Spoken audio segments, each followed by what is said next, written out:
Assalamualaikum warahmatullahi wabarakatuh. Saya Salsa Syafitra Ramadhani dari kelas G, program studi gizi Universitas Negeri Makassar. Di sini saya akan memenuhi tugas mata kuliah epidemiologi gizi yang diampu oleh Ibu Irma SKM MKes. Di sini saya akan membahas jaring-jaring sebab akibat.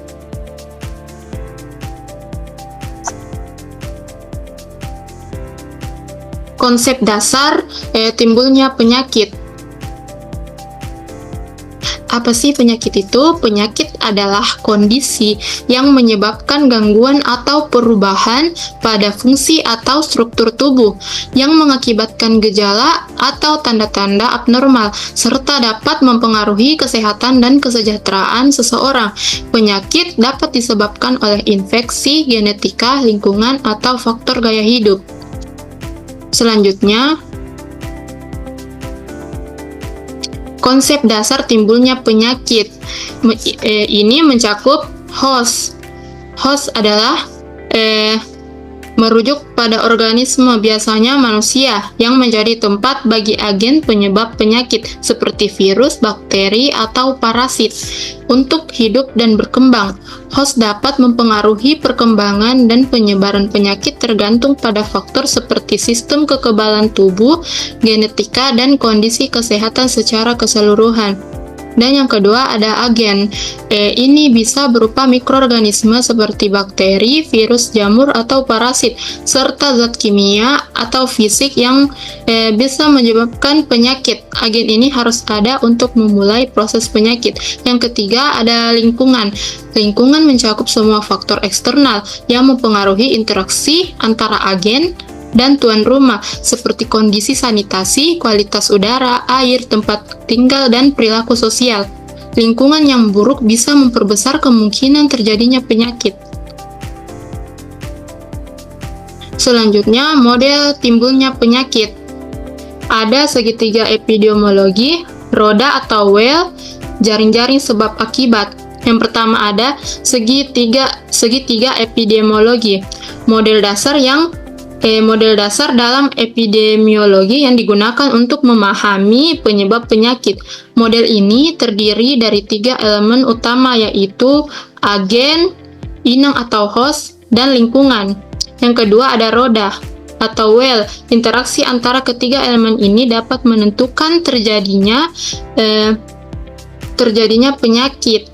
Misalnya agen infeksius seperti bakteri, inang yang rentan seperti orang dengan sistem kekebalan tubuh yang lemah, dan lingkungan yang mendukung penyebaran bakteri seperti sanitasi yang buruk dapat menyebabkan wabah penyakit.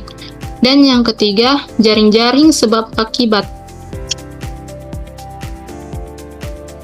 Jaring-jaring sebab akibat ini adalah konsep yang menggambarkan hubungan kompleks antara berbagai penyakit dan akibat dalam suatu sistem. Setiap penyebab bisa memiliki beberapa akibat, dan setiap akibat bisa menjadi penyebab bagi kejadian lainnya. Ini menggambarkan bagaimana faktor saling terkait dan mempengaruhi satu sama lain, menciptakan jaringan interaksi yang rumit.